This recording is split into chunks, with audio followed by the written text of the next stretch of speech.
Hello everyone, welcome to Man Manga Boys Weekly Monthly Manga Ranking List. So, let's start with Twin Speaka. So far, pretty good. This series is about a girl trying to get to space. She's going through space school with a bunch of her friends. There's a lot of intrigue going on with the character and her relationships to other characters. Her main goal, obviously, is to get to space, like I mentioned earlier, but the most draw of the series isn't her getting to space. It's more of kind of her relationships with these characters, rather than how she's going to get there. Between a B and an A, I really like to read it. I read the first 6 volumes like in a heartbeat, but we'll see how it goes. I don't really care about her getting to space, but I do kind of want to know more about these mysteries quite a lot. That's kind of why I'm between a B and an A. Pandora Hearts ended. Where do I think Pandora Hearts goes? I think it's a pretty solid A for me. I really like this ending. I really like that the author wasn't afraid to make a few people mad, I guess is a good way to put it without spoiling too much. But the beginning half of Pandora Hearts really isn't that great. It starts off pretty good because it gives you all this interest in the series, and then it doesn't really answer those questions and concerns you might have for a while. And then all of a sudden, the series just takes off at the Headhunter arc because, because it just decides that it's going to keep the ball rolling and keep it rolling down a hill until it's over. So it is pretty good once you get to that point, but it's hard to get there. I don't know that I could recommend it to people, but I did like it. Ikegami, this series I really liked the short stories. I thought they were really good for the most part. But the underlying main story, I didn't think they did a great job of ending that. Each story on its own is pretty good, but again, the series is just not a great finisher. It's kind of awkward and weird because you'd think that a compilation series like Ikegami would kind of be worse because the series, these little random stories, aren't as good, But they are. They're actually all pretty good. There's a few of them that aren't as good as others, but overall I would say that they're pretty good.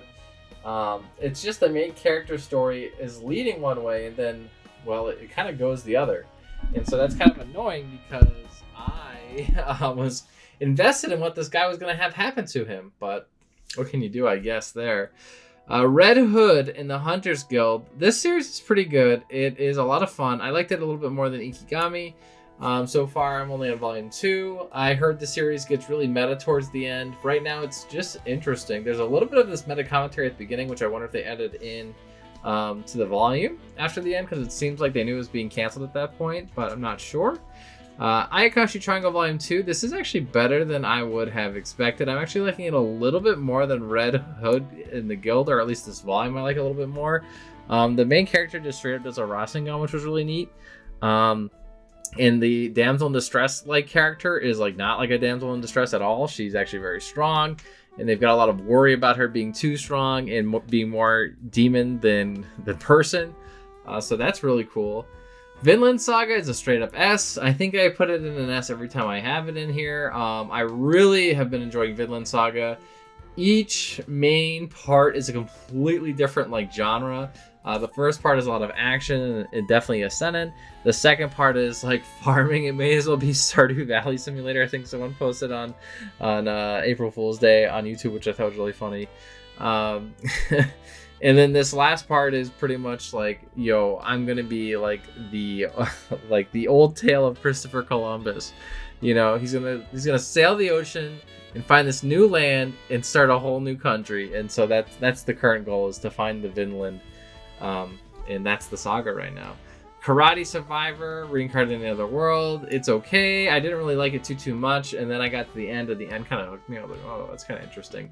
So I'm interested in Karate Survivor. I'd like to see it raise the ranks next week, but we'll see what happens. Sakamoto Days. I love Sakamoto Days. I love the covers. These covers alone make this an S rank, okay? Sakamoto Days is getting more and more into Sakamoto's past, and also developing Sakamoto as a character, showing how strong he can be and how strong he was. And how strong he can further become by getting used to his new body. How Heavy Are the Dumbbells You Lift. This week I didn't think it was too funny, or this month rather. It was good, though. I mean, I don't think How Heavy Are the Dumbbells You Lift ever has a bad volume at this point. It's constantly good, just some volumes have better jokes than others. Tokyo Revengers, we finish up Bloody Halloween and we start to go off into the Christmas. We get, a little bit of an insight in the other characters, and we see our main character kind of get promoted in the ranks as we lead to Christmas. I don't know, is it called Bloody Christmas? I can't remember what these arcs are if I'm mixing them together, but I think it's called Bloody Halloween and then something Christmas. I don't remember. My Isekai Life, we figure out who's causing the issue with the snow.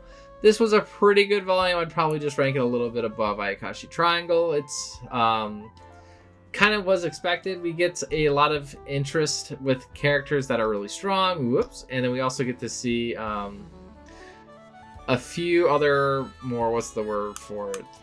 People in the world, I guess. We get more world building. That's what I'm trying to say. We get more world building, which is nice.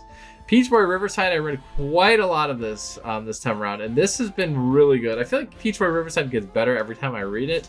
If you haven't checked out Peach Boy Riverside, I strongly recommend it. It's a fun fantasy manga. If you like fantasy, I'd say you gotta check it out. Orient Volume 13, we are kind of settling down a little bit from the last arc. The last arc was hype. This is still pretty good. I like this a lot. I can't remember. I might be ranking it a little bit lower than it deserves, because I'm thinking that this is the one where there's not a lot that happens, but in one of the volumes, it shows the Obsidian, 8 kind of lose a member and then gain a member. And if this happens in this volume, then that actually belongs in A rank in my opinion, because I thought that was insane. Wisteria 1 and Sword, this series I like as well. I'd probably put it in this high B/A tier, just like Orient. Wisteria 1 and Sword is by the same creator as Is It Wrong to Pick Girls in a Dungeon. It's a very good series about this guy who is a magician, can't use magic. I feel like we've been through this before. I would say it's more like Naruto cross Danmachi than anything else, though. It's not like it's not like Mashal. It's not like Muscles Are Better Than Magic, which, if you haven't read Muscles Are Better Than Magic, by the way, you should check it out if you like Mashal. It's so much better. Wisteria, though, is still very good. I really recommend it to people, especially if you like Naruto or Danmachi. It's kind of like a mix between the two. Definitely worth checking out. Main character's trying to become one of the top wizards in the world without being able to use magic because his friend is one as well. Kind of a similar story as Kaiju number 8.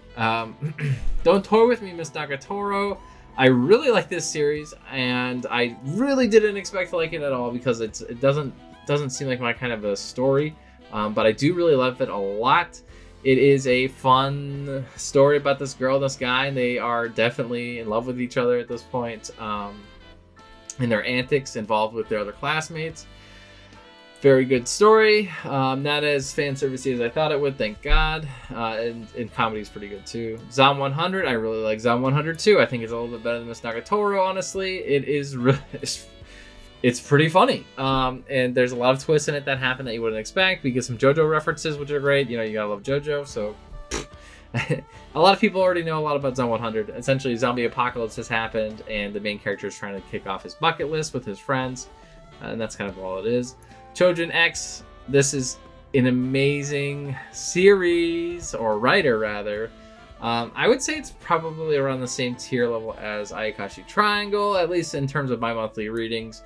I've only read 1 volume so far. It seems okay, it seems good. I'm interested in the series for sure, but not sold on it right now. I've heard mixed things about it. I've heard that it's really good. I've heard it's really bad. So we'll see where I take it, but I don't think it's terrible at all. I think it's still pretty good. Drifting Dragons Volume 12. This wraps up the Anna arc, or Annie arc, which was fun to see where she kind of belongs with Arena. I would say it's probably in this category as well. You know, we finished up. We actually have storylines now in Drifting Dragons, which is making it more and more appealing. Before, I probably would have ranked the series to be a C or D. I really don't recommend people read it, though, because, again, it takes a long time to get here, and once you're here, it's good, but it's hard to get there. It's really a big ask. How Realists Rebuilt the Kingdom. I think this series is great. I think it's a little bit better than Peach Boy Riverside, but the two are very close. I'm only going to put it here because I read 8 volumes of Realist Kingdom in a month, so that's why I'll put it here. It's a super good series about this main character who is reincarnated in another world, or did I read 8 or did I just read? I think I didn't read 8, but still, this was a really good last volume. And so, but he's reincarnated in another world. His superpower or whatever is like shadow magic, which he doesn't really know how to use still, and it's not super useful to him right now. His other main cheat skill is that he's a realist, and so he kind of knows how his world works to a degree and is trying to make this world kind of work a little bit more. He's trying to use magic to make communications and TVs. I really don't like political dramas at all, like 0%. I hate political dramas, but this is really good. This is able to make a world and setting that I'm very interested in without bogging down with political drama stuff. Boruto is getting super good right now. I'd probably rank it around here, around Tokyo Revengers area. It is really good. We're getting Kawaki and Boruto fighting against Delta, or not Delta, excuse me, Code. Code is really cool. The Leaf Village is like totally confused about what's going on and not sure how to fix things. And yeah, I've been really enjoying it so far. If you guys like Boruto, let me know, because I think it's really underrated. If you guys are getting more into Boruto after the recent hype, welcome. Sorry it took you so long, but you should really blame yourself for that one. But it's really a good series. Definitely recommend checking it out. Do I think it's as good as Naruto? No, but it's never tried to be Naruto, otherwise it would be called Naruto. I guess it is called Boruto Naruto Next Generation though, right? So maybe it is trying to be Naruto still. But yeah, I mean, it's not the same vibe as Naruto at all. Anyways, let's talk about the giveaway. Who won the god-darn giveaway? We got 3 manga left. Showa Shoten by the creator of Death Note is the last one on the list here, but let's take a brief pause and let's talk about it. There were 20 comments, okay? Each comment, excluding mine obviously, is going to be, ranked by the number that they commented. So the first commenter is going to be number 1, blah, blah, blah, blah, blah. Okay, so 20 people commented. We're going to see on a scale of 1 to 20 who won. If your number is here after 3 clicks, then you are the winner. You get Blade of the Immortal, or you get that gift card, whichever one you prefer. Blade of the Immortal, it comes with your cost for the shipping, but the gift card is, as a reminder, just pretty much a flat. You get the gift card. I think I took off about like $10 or so to make it more even, so the two are pretty equal.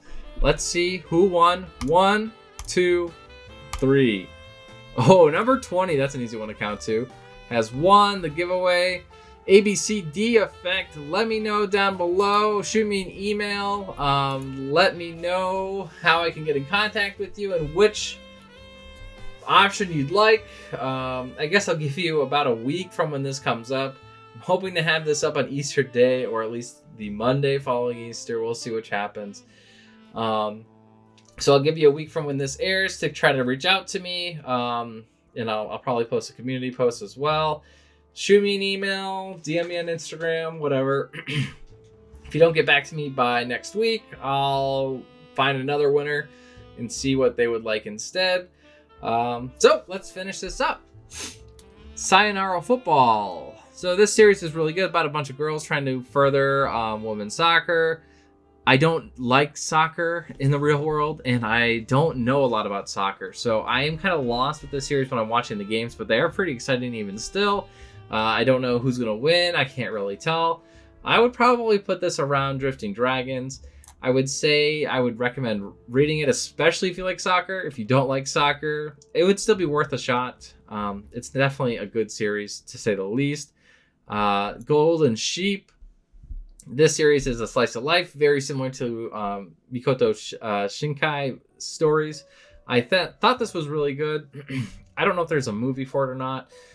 If there is, I think it'd be a better movie than a manga, but it's still pretty good. I'd probably rank it around here, B/A. I got a lot of those going on today. I'm going to give it an A. I read the whole series. It's only 3 volumes. It's very short. It's about these people growing up and apart from each other and kind of coming back together. Definitely recommend it. Showa Shoten, I thought that this was hilarious. This reminds me a lot of Bakuman, so I'm going to give it a little bit of a encouraging grade. It's about this main character who is smart and trying to get in college, according, per his parents. And he wants to be a comedian. He's known very well as a comedian, but he's a recluse. Has difficulty, stage fright, that's the word for it. He has stage fright. His friend, it was an actor in the past. We don't know much about his past at this point, and the two of them work together as a comedy duo, and they kill it. So it's about their story becoming a comedic duo, and one of the best stand-up comedians in the world in Japan. Definitely recommend checking out if you like Bakuman. The art, again, is, I think it's Obata, the same artist as Death Note, and Bakuman. It's really good. Strongly recommend the series if you guys haven't checked it out already yet. Anyways, that is the month of March. Those are the manga I have read. Let me know down below what you guys think of my rankings and what you guys read this week. We'll see you next month for April's rankings and May, I guess, right? That'd be the end of April. Bye-bye.